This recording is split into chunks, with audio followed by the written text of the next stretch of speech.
ये 6.5 का 11 सवाल है। एक हवाई जहाज एक हवाई अड्डे से उत्तर की ओर उड़ता है 1000 किलोमीटर प्रति घंटे की चाल से। इसी समय एक अन्य हवाई जहाज पश्चिम की ओर उड़ता है 1200 किलोमीटर प्रति घंटे की चाल से। दोनों डेढ़ घंटे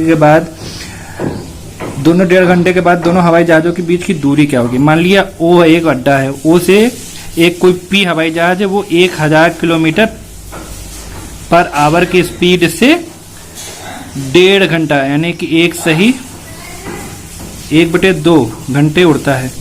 और यही दूसरा हवाई जहाज मान लिया क्यू ओ से 1200 किलोमीटर पर आवर की स्पीड से ये भी 1.5 घंटा उड़ता है।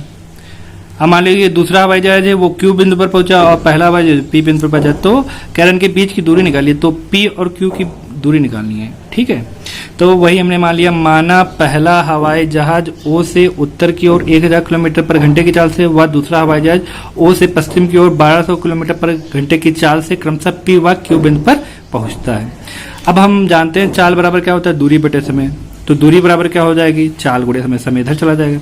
अब पहले हवाई जहाज की दूरी निकाल लेते हैं। तो चाल हमारी 1000 है, समय हमारा 1.5 घंटा है, तो दूरी बराबर चाल गुणे समय होता है। चाल 1000 और समय एक सही 1/2 यानी कि 3/2 घंटे है। ठीक है, 3/2 को हम ऐसे लिख लेंगे, सॉल्व करेंगे तो 1500 किलोमीटर दूरी आएगी। यानी कि ओपी की जो दूरी आई है, ओपी की जो दूरी आई है वो 1500 किलोमीटर आई। कितनी आई है, 1500 किलोमीटर।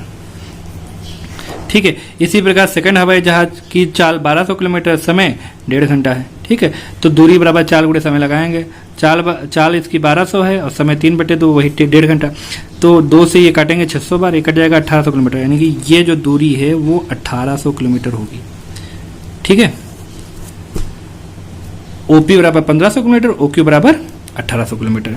अब ये जो हमने त्रिभुज है हमारा ओ पी क्यू, एक ये समकोण त्रिभुज है। अब समकोण त्रिभुज हम पाइथागोरस प्रमेय ले लेंगे। पाइथागोरस प्रमेय क्या होती है, पी क्यू बराबर P O square plus O Q square, यानी कि एक कर्ण स्क्वायर बराबर लंब स्क्वायर प्लस आधार स्क्वायर। ठीक है, अब पी ओ हमारा 1500 था और ओ क्यू हमारा 1800 था। दोनों को स्क्वायर करेंगे तो ये नंबर आएंगे, दोनों को ऐड करेंगे 549,000। अब ये स्क्वायर लगा हुआ था, स्क्वायर इधर आएगा तो रूट में चेंज हो जाएगा। अब इसको निकालेंगे तो मान आएगा 300√61 किलोमीटर, यानी कि दोनों हवाई जहाज़ों के बीच की जो दूरी होगी, यानी पीक्यू की जो दूरी होगी वो 300√61 किलोमीटर होगी। 6.5 का 12 सवाल है। एक दो खंबे हैं ए बी और सी ई। मैंने मान लिया है ए बी की लंबाई 11 मीटर है और सी की लंबाई 6 मीटर है। दोनों 12 मीटर की दूरी पर स्थित है। ठीक है, तो ये एक खंबा बना दिया। अगर आप फिर से बनाना चाहते हो तो ये खंबा है 11 मीटर का, इनके बीच की दूरी है 12 मीटर, एक खंबा ये 6 मीटर का है। तो फिर कह रहे हैं इनके सिरों के बीच की दूरी, इसका सिरा ये होगा, इसका सिरा होगा, इनके बीच की दूरी निकालनी। अगर ये ए है, ये बी है, ये सी है, तो इसको ई और इसको डी मान लेते हैं, यानी कि हमको ए ई की लंबाई निकालनी है। तो ए ई की लंबाई निकालने के लिए अब देखिए ये बी सी दोनों बराबर हैं, तो ये भी 12 सेंटीमीटर का होगा। ठीक है, अब ये देखिए पूरा 11 सेंटीमीटर का, तो ये कितना सेंटीमीटर का होगा, पूरे में से अगर BD को घटा दिया जाए तो AD का माना जाएगा। अब देखो EC BD के बराबर होगा, तो यानी कि ये BD जो होगा 6 सेंटीमीटर होगा, तो ये वाली दूरी जो होगी वो 5 सेंटीमीटर होगी। तो वही देखा गया, दो खंबे हैं, AB है, CE है, इनके बीच की दूरी BC है। अब AC का मान निकालना है। अब देखिए BCD एक आयत है, हमने अभी बताया, तो BC बराबर AD 12 हो जाएगा, EC बराबर BD 6 हो जाएगा। इसी प्रकार AD हम निकालेंगे 11 - 6 5 आ जाएगा, AB में से AD पूरे में से पूरी भुजा में से अगर हम BD घटा देंगे तो हमारा AD आएगा। पूरी भुजा में से अगर हम ये काट देंगे तो यही तो बचेगा, बोलिए।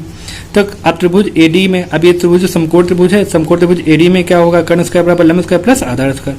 कर्ण हमारा क्या है, AE स्क्वायर है, लंब हमारा क्या है, AD स्क्वायर है, और आधार हमारा क्या है, DE स्क्वायर। ठीक है, तो कर्ण स्क्वायर बराबर लंब स्क्वायर प्लस आधार स्क्वायर। अब यहाँ पे वैल्यू पुट कर देंगे, ये 5 है, ये 12 है, 5 का स्क्वायर 25 हो जाएगा, 12 का स्क्वायर 144, दोनों को जोड़ेंगे 169। स्क्वायर इधर आएगा तो रूट में चेंज हो जाएगा, 169 रूट होता है 13 का, तो इनके बीच की दूरी जो होगी वो 13 मीटर हो जाएगी। इनकी जो बीच की दूरी होगी वो 13 मीटर होगी।